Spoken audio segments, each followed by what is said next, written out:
Namaste everyone. মই এটা অসমীয়া গীত গাবলৈ ওলাইছো আপোনালোকে সাপোৰ্ট কৰিব দেই হবনে দিনৰ পোহৰ ৰং সঙিয়া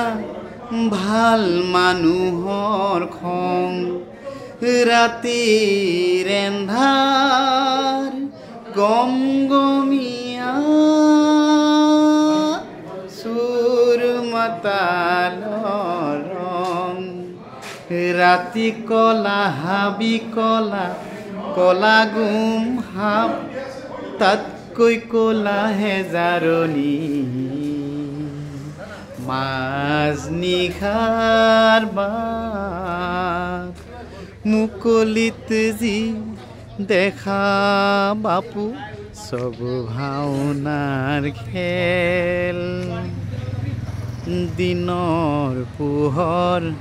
ৰং সঙিয়া ভাল মানুহৰ খং ৰাতিৰ এন্ধাৰ গমগমিয়া সুৰ মাতালৰ ৰং